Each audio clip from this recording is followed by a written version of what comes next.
I'm Matt Lohman, CEO of Hope Outreach Ministries. Welcome to Community Talk. With me today I have Rodney Fowler, Director of our Transitional Housing Ministry, and I just want to welcome Rodney with us today. Welcome, Rodney. Thank you, sir.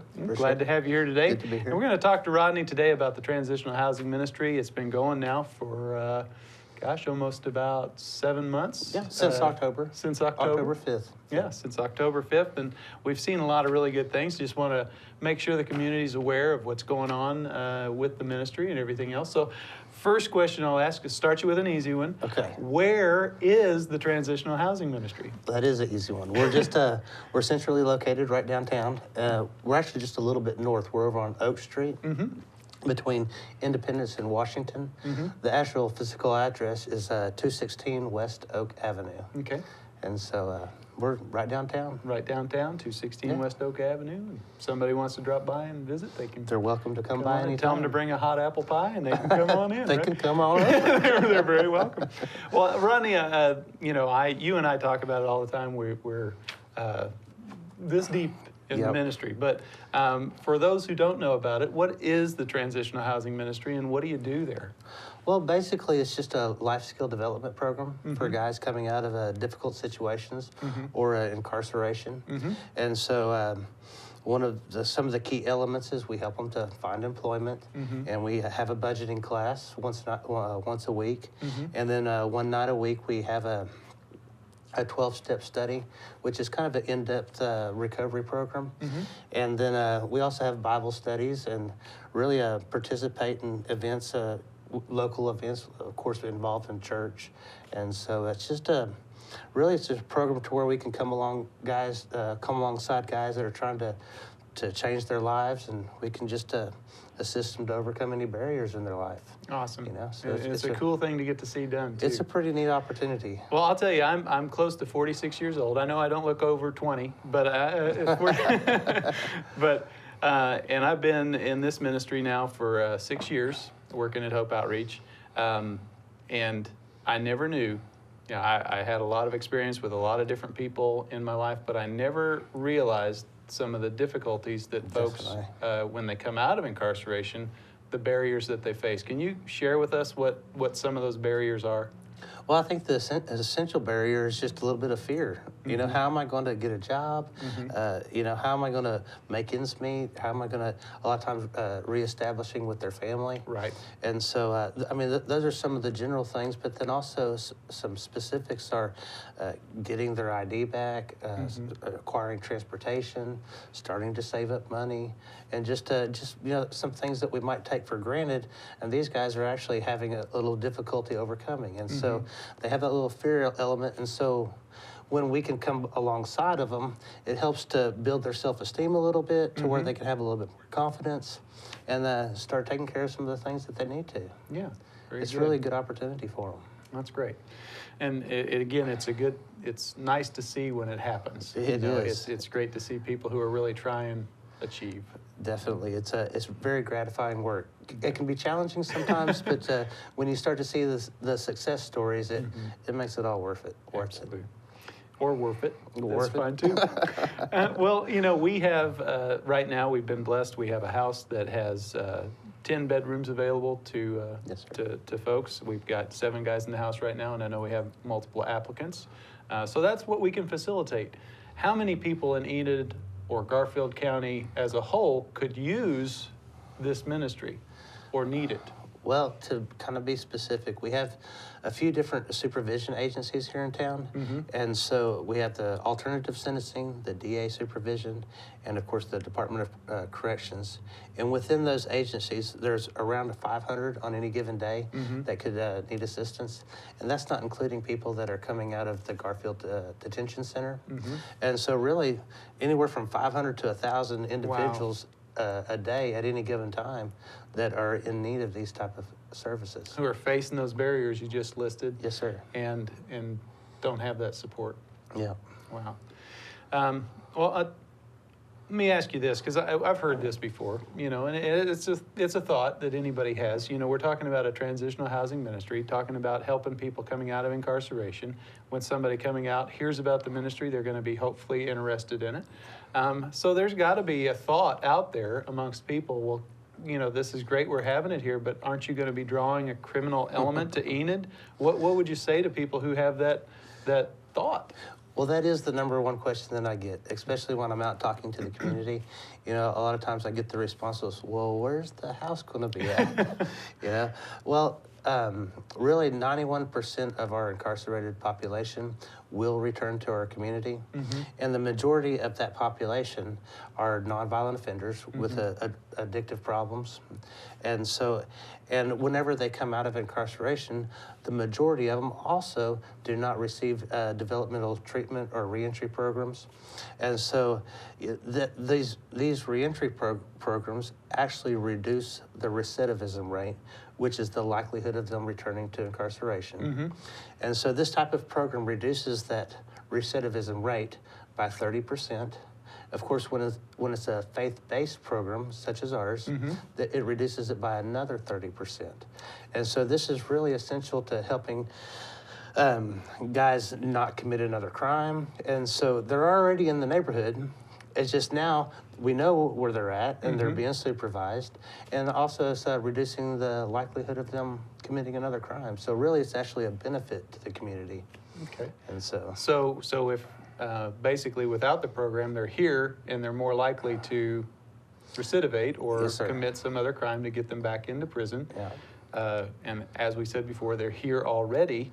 So let's support them then and keep them from committing another crime, or help them to keep from feeling like they need to commit It's another an crime. essential element for guys coming back into the community. And also another thing that it helps with is it actually reduces our cost of incarceration, because I mean, we kind of have a revolving system to where these guys are coming out and then they get in trouble again and they go back in. And so really we're trying to break that cycle. And so by coming alongside of them and helping them overcome these barriers, it reduces that likelihood again. And so really it really is a benefit to our community and the individual themselves. And you produce a tax-paying citizen who's Exactly. pulling the plow along with you, rather than you having to pay the bill for them. And how much? I know it's thousands of dollars a year. I don't know the exact figure, but to have somebody incarcerated. Well, I believe like the latest estimate is around $28,000 to $30,000 a year per person. To incarcerate them. To incarcerate them, that's the cost. So if we can keep people from going back, we're saving the taxpayer $30,000 a year. Exactly. To have to take care of. And that's quite a number. When you start multiplying it by the 1,000 that you said that could use the help. I think that our population is somewhere, our incarcerated population is somewhere around 8,000 right now. Wow. And so, I mean, when you start putting those numbers together, it's overwhelming. That's amazing. Well, I know just not anybody's accepted into the house. Because we've got to create the right type of climate and culture for that recovery process and for that transitional process. So what are some of the requirements for someone who would like or is interested in being in the house? What are the requirements? Well, we do an assessment, a general assessment when we're looking for a potential participant. And part of that is an objective assessment. That objective assessment is, well, what is their history? What kind of crime have they committed? What is their disciplinary history? I mean, we don't take violent offenders, and so there's certain offenders that we can't provide services to. But then the subjective assessment is actually just meeting with that person, and we do go into the prisons and meet with them prior to them coming out, and so we build a relationship with them before they come out. And during that building relationship process, we just identify where their commitment level is and what their susceptibility to change. And so we really want to meet with somebody that whenever I'm engaging in that assessment, one of the first questions that I ask is, well, how'd you get in this situation? And of course, if they're being accountable to that, and well, I made some mistakes and I made some poor choices, I mean, that's really essentially the person we want to come along the side.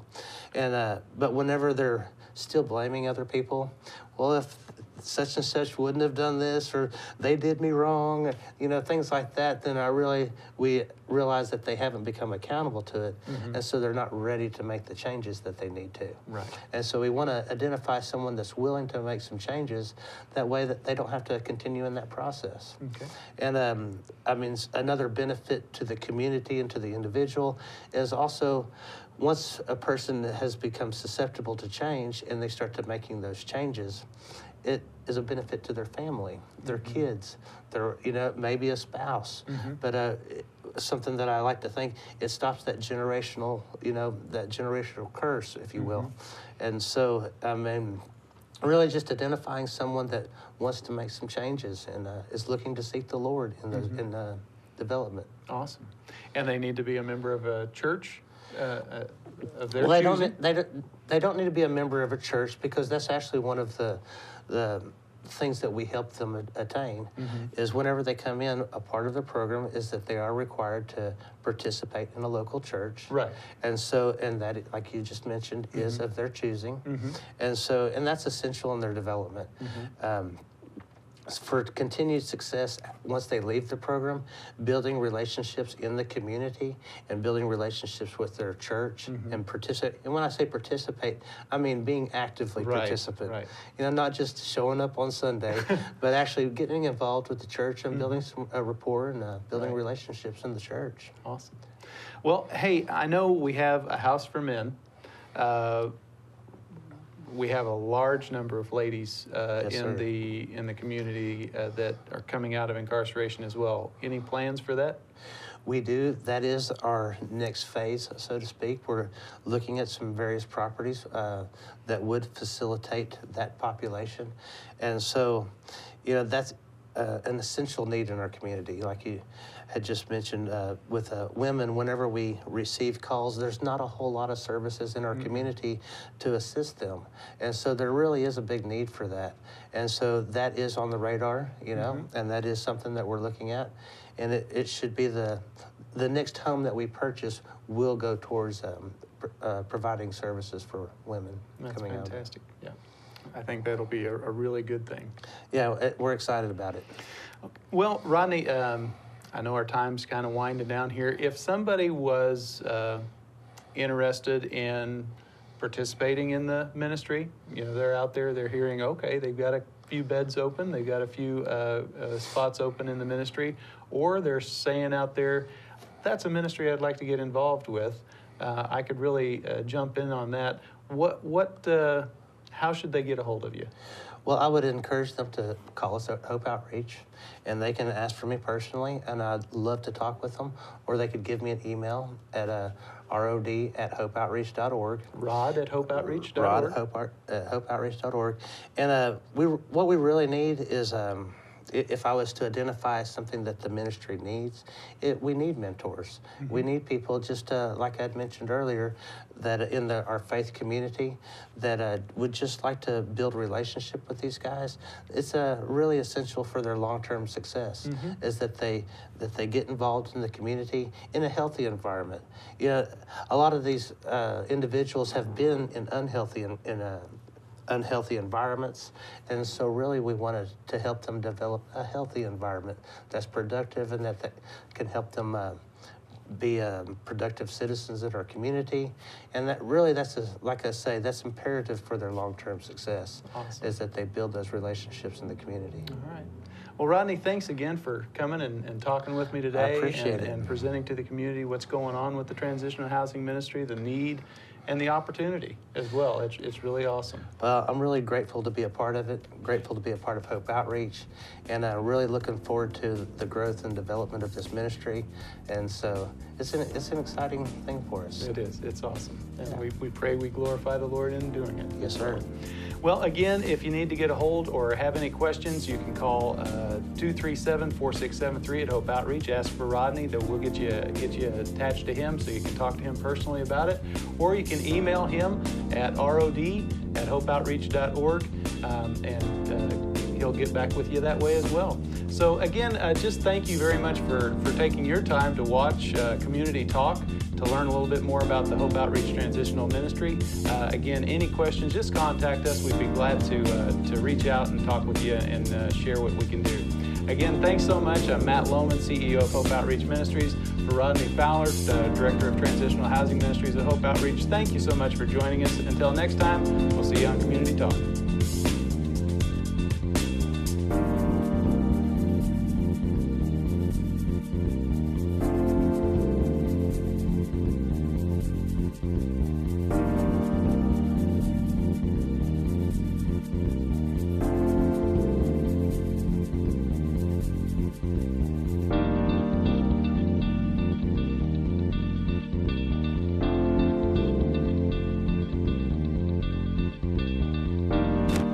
Hey everybody, welcome back to Community Talk. My name is Josh Norman. Here to talk a little bit today about our Break the Chains event that's coming up June 11th, Government Springs Park, 11 a.m. to 5 p.m. Just one of those things we put together. A friend of ours, Demetrius, goes to church with. His name is Bo McKenzie. He's from here in Enid. He took it upon himself to go overseas into the Philippines and to Thailand, and he's fighting human sex trafficking, basically going in and working to try to free some of these kids and girls away from that. And working with the organization he's working with, Destiny Rescue, he's not getting paid for it. So kind of what we decided to do was put on these shows to try to help raise some money for him, so that he doesn't have to worry about those struggles while he's enduring what he's going through now. So basically what we've got going on, we're just gonna have just a full-fledged, awesome concert going on June 11th, Government Springs. It will be at the Big Pavilion, will be our main stage. We've got artists, Courtney Lofton, Chloe Beth Campbell, Two for Flinching, Hidden Agenda, Josh Malloy signed up just here recently from Hennessy. He's gonna come up and perform. He's one that's been playing with Jake. Jake is gonna be our headliner, Jake Bowers. Everybody around Enid knows who Jake is. The guy always comes in and steals the show from everybody. But we're gonna have a bunch of food trucks there. It's ultimately it's just gonna be just one big, huge family event. Bring out your kids, bring, everybody that you know, just grab them or bring them with you because it's going to be a good time. You got the park. Enid Rental Services has donated 4 of the big bounce castles we're going to have out there for the kids to play on top of the park toys. The ice cream truck's going to be there. So, it's going to be very kid-friendly. So this is not something that you just come out and enjoy as an adult. This is something that kids will have a lot of fun doing, too. So, Jimmy Fat's food truck, Urban Fire food truck. Both of those are right here in Enid. Smoke Wagon Barbecue. They wanted me to make sure I got their name out there because they didn't get put in the paper. So, Smoke Wagon Barbecue, Smoking and Bacon from Hennessy, Oklahoma. Another guy that's from Enid named Ruben Pacheco, who's got the fried taco. He's down in Edmond. He's gonna bring his truck up, and he said he's been dying to get back to Enid for something, so this was just a perfect place for him to show up at. Scoops Ice Cream Truck, like I mentioned. Desmond and Autumn Ross have the Beer Me Up truck that's going to show up so that you guys can come out and responsibly, have a few cold beverages, because it's going to be the middle of June. It'll probably be hot outside, so you'll probably want some of those. But anyway, as I stated before, it's just going to be a huge event. And with us today here, we've got our headliner, Jake Bowers. He's jumped on board with us. He's going to come in and like I said, he always comes in and rocks the mic, man. So, but Jake, how's it been going, man? Good, man. How are you? I'm doing good. It's been a long time, man. Jake has actually performed at a couple of our benefits before that we've had, and it's always been a huge turnout and a great time.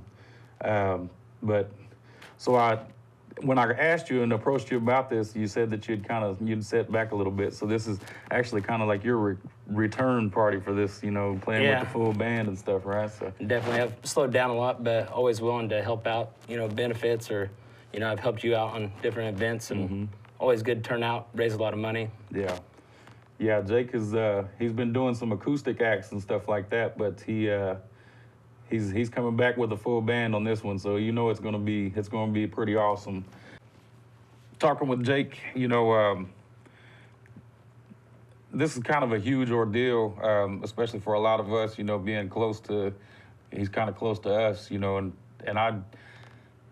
I've got to meet him a couple of times, but he's a solid dude, man. Bo McKenzie, and it really means a lot to me to be able to do this for him. I've met his parents, his brother, and it's just like the whole family is pretty solid, and it's been a good thing for me. It makes me feel pretty good to be able to help him out, especially when he showed up at the last one. That was kind of a surprise for me too. That was pretty awesome to get to meet him. But so what makes you? Why you want to jump on board with us and do this, man? How does that make you feel inside? When you guys first approached me about this, wasn't able to help you on the first event. You guys wrote me. Glad to see there's a second event. Break the Chains seems like it was a successful the first time, so I'm glad I'd be part of it. Anything, I'm willing to help anybody out. If they're helping kids, sex trafficking is a terrible thing. I hear about that, and I'll do anything I can to help. If it comes to playing or donating, it really, touches home with me. When you get kids involved, it touches home to anybody. Absolutely, and and it's something too, man. That just it's a thing that a lot of people just really don't realize how big it is. Even close to right here at home, it's. I read something online the other day about just a ring that they had busted in Kansas and in Missouri, and they had rescued 200 girls out. So this is stuff that's happening right here. In our own homeland. And in the Philippines is actually like the center, the port for all of this. That's where most of that's going on, and for Jake to just run over, or for Bo to run over there, and jump right in the middle of that, it's just amazing. Definitely. Anybody that will do that, risk their lives for another life, has my respect, and I think we should all team up and donate, come support the event, and everybody have a good time for a good cause. Absolutely, yeah, and and as we stated before, he took on this task, with no funds. This was just a huge leap of faith. It was something that was like when I talked to him the last time. He said it was big on his heart that he felt like he just had to do it. He was called over there to do that, and. To go jump in and fly halfway around the world, and take that on, and you're not making any money doing it, and you got to try to worry about how you're going to come up with funds. That's why, from us to you, just to jump on as a headliner, because I know the kind of crowd you're going to draw. It's a big thank you from us, just to say, that you're coming in and jumping on board to help him out in that way. So I'm honored to be part of it, and a lot of the acts that are coming, I've played with them, great acts, great Enid local musicians. Oh, yeah. A lot of good music going to be June 11th, I know that. Yeah, and most of the guys that are performing, I say the guys and gals that are performing, most of them are actually pretty, they're pretty hot around Enid, man. I've seen a lot of them, you try to follow them all on Facebook and stuff, they're always, it seems like 3 or 4 nights a week they're out somewhere, they're jamming busy. out, so... Yeah, you can catch them anywhere. Hidden Agenda's always playing somewhere. Chloe Beth, I know, is like 7 days a week. That girl's got a guitar in her hand out somewhere playing. So it's going to be a good show. We've got DJ Radio that's coming. He's a local guy. He's been here. He was born and raised here in Enid, Oklahoma. He is the DJ out at Quake Nightclub. He's going to come out and he's going to kind of fill in the gaps in between sets, to give you guys time to get set up and stuff like that. And he volunteered to jump on board and come out and jam out for us too. So that's going to be another good show. And all the acts, just to have a professional DJ come out and jam out like that, it's always cool. Not just the music. Think about all the food. That's what I'm ready for. Yeah. Everybody loves food, you know that. Absolutely, man. A lot of food trucks. I've tried some of them. I can't wait for Ruben to get here with his truck, man, because I see a lot of good stuff about it on Facebook, but, I've never tried it. So, but all the local ones, I can vouch for those. Those are pretty good stuff, man. Definitely. But anyway, just want to kind of touch base back with you guys again. June 11th, Government Springs Park, the big pavilion. Break the Chains in the park is what we're calling it. We want to fill that place up, you know, so we really want you guys to come out and just hang out. You don't have to come out and stay for 6 hours. You can come out and hang out for a couple hours. And I promise you're going to want to stay if you just come out and show a little bit of support for Bo. Try to help us raise some money for him to help these kids, these young ladies and families that have lost them. You know, that, I mean, most of these kids are all, you know, victims of kidnappings, and families lose them and they don't know where they go. And that's why he's over there, is to try to help them, you know, get back into their homes. And anyway, 11 to 5, Government Springs Park, June 11th. Come out. We will have wristbands. There will be a booth at the front. I believe the park is going to be barricaded off, and we will have a booth right at the front barricade. When you come in, you'll buy a $4 wristband. That'll give you access to the entire park. You can come in and buy, you know, food from the food trucks and watch the show. You can get inside the.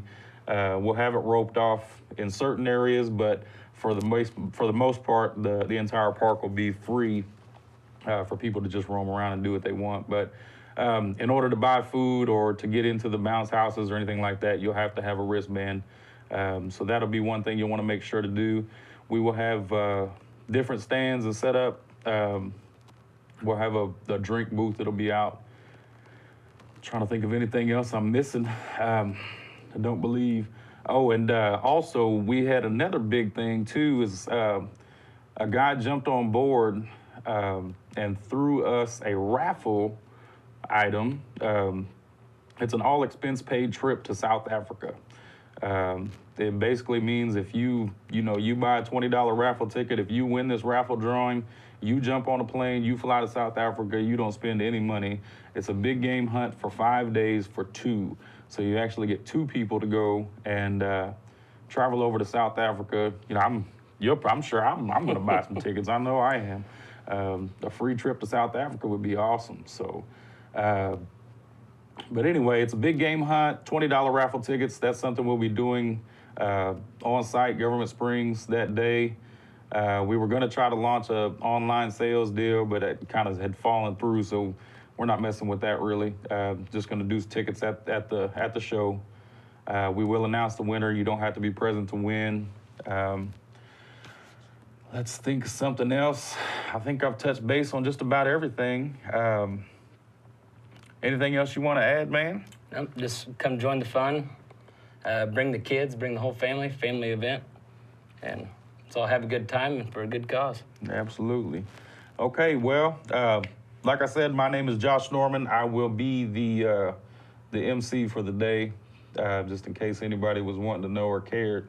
I'll be the mouthpiece that you guys are going to have to listen to all day, so hopefully I ain't even talk your ear off in this deal. But anyway, I'll be the MC for the day. Jake, like I said, is going to be our headliner. It's going to be a huge show. I hope everybody can make it out. June 11th, 11 to 5, Government Springs Park. Look forward to seeing you guys all there. Thank you for your time. And with Jake signing off, we'll see you guys then.